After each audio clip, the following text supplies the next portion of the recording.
The Andromeda Initiative might appear to be an acceptable project and otherwise seemingly positive, future-changing expedition into the unknown, but can you say the same when the entire project and organization might be ran by the familiar terrorist group known as Cerberus? This might be a question we'll have stuck in our heads at the end of this video, and probably until we actually get our hands on Mass Effect Andromeda, but because of a list of undeniable similarities between technologies, logos, crewmates, and so much more, it just seems far too sketchy to believe the Andromeda Initiative is not associated with Cerberus, and furthermore could have a detrimental effect with our presence in the Andromeda galaxy. But before I begin, do keep in mind that this is a theory, a seemingly plausible one, but a theory nonetheless. This theory really doesn't have a beginning or an end. I could start at any piece of theorized evidence and still make a solid theory out of this at the end of the day. So let me start with the origins of the Andromeda Initiative.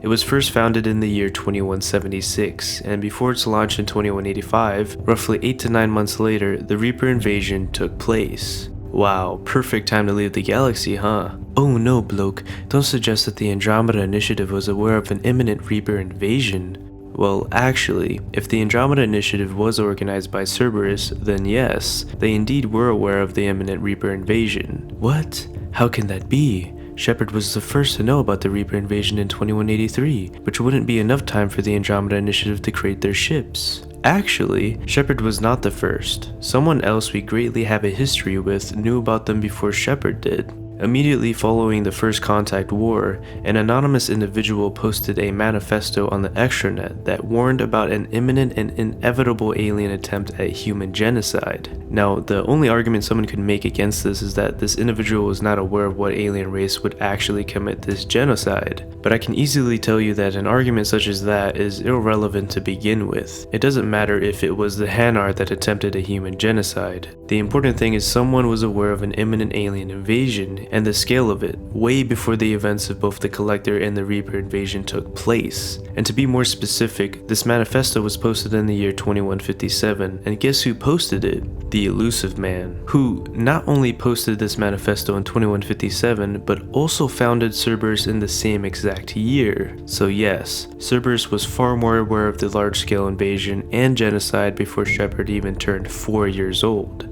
Damn, Cerberus, talk about being the real OGs, Returning back to the Andromeda Initiative, I have no doubt in my mind that this civilian organization is indeed run by Cerberus, and here's why. The Andromeda Initiative's main goal is to create a supply chain that connects from the Milky Way to the Andromeda Galaxy, while also creating sustainable settlements and habitable planets to help expand the Milky Way civilization in Andromeda.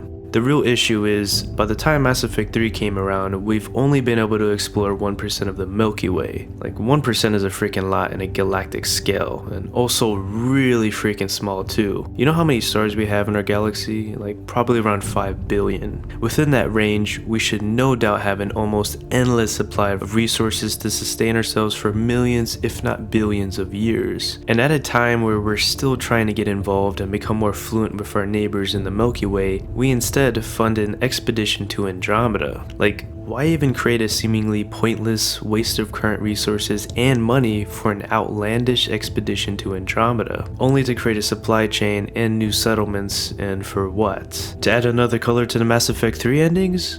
It just sounds far too stupid and outrageous for the Andromeda Initiative to actually exist and somehow get successfully funded, unless perhaps Cerberus is involved. If Cerberus is indeed involved, then it's pretty obvious why we'd be going to Andromeda, to avoid a human genocide led by invading aliens. Well then, bloke, why didn't Cerberus just start the project under their name and in their own territory? Well, isn't it obvious? Why create a project that can expose your organization and potentially lose investors, because after all, you're a terrorist organization? And when you can just have somebody found it for you, cough cough, Jean Garson, letting everyone believe that she's running things and is creating a noble cause for the future of the Milky Way, when in reality your organization actually created the idea, funded the project, pulled the right strings, got a couple of Cerberus supporter benefactors, and all in all created the perfect bait and switch to gain enough funds and support to get everyone on board with the Andromeda Initiative project? Whoa. Let's not forget the Andromeda Initiative's advertised agenda when it comes to creating a future for humans. Yes, I said humans, and yes, I did not include the other races that are on board with the project. I'm just only mentioning a future for humans only. And you know what human survivalistic group says those same exact words all the time? Cerberus. Bloke, maybe you're thinking far too much about this. BioWare just wanted to revive the Mass Effect franchise because they knew they fucked up with the ending of the trilogy. And you know what?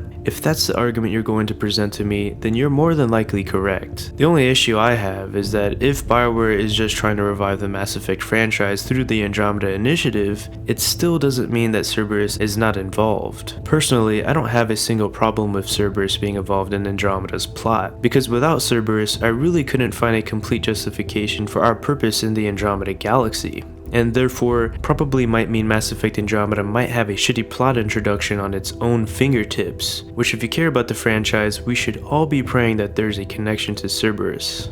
Time to dive deep into the spectacle of AIs from the Milky Way. I like to first point out that AIs are illegal in Citadel space, and for the most part, most of the Milky Way too. Besides the Geth and other AIs that have no relevance to this point, Cerberus have been the only group to develop AI technology without giving two craps about galactic laws. This is pretty much how EDU came about. So if Cerberus seem to be the only leaders of AI development, then why does the Pathfinder team from the Hyperion have an AI named Sam? I mean, how does a seemingly cooperative and law-abiding civilian organization possess an AI which is absolutely illegal to create or have possession of? And furthermore, it's quite apparent that both Alec Ryder and Dr. Ellen Ryder had both been developing implant technologies that can be synced with Sam. In the Pathfinder team briefing, it becomes quite clear that neither Alec or Dr. Ellen had actually created Sam, but instead developed technology capable of working with Sam, which is completely different than actually creating Sam itself. This leads to the big question: who created Sam?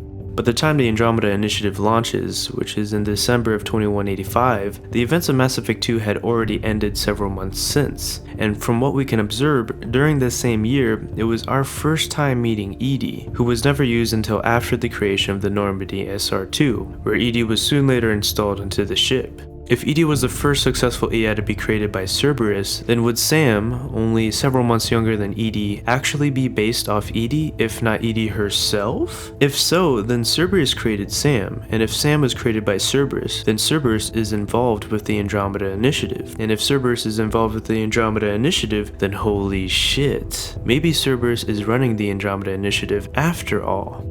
Now it's time to talk about the Elusive Man's history. During the First Contact War, a mercenary under the name Jack Harper was involved in an embroiled plot against Turians that were messing with Reaper artifacts. Besides the embroiled plot, the mercenary named Jack Harper is the Elusive Man. This is not so much new news, but one of our squad mates in Mass Effect Andromeda is named Cora Harper. Yeah, that sounds extremely suspicious right off the boat. Like seriously, out of all the last names BioWare could have picked, they chose Harper. And to be honest, there's just no way that Cora is not somehow related to the Elusive Man. It would explain her biotic powers, which for a Cerberus father, like the Elusive Man, exposing himself at a young age, or his daughter to Element Zero is all you need to become a powerful biotic. There's something fishy about Cora, and if her last name is related to the Elusive Man, then there's no doubt that the entire Andromeda Initiative program is either run by Cerberus or heavily influenced by them. Let's also not forget how similar Cora looks like her possible father, the Elusive Man. Ooh. Do you remember that one shirt that had the Pathfinder Initiative logo on it?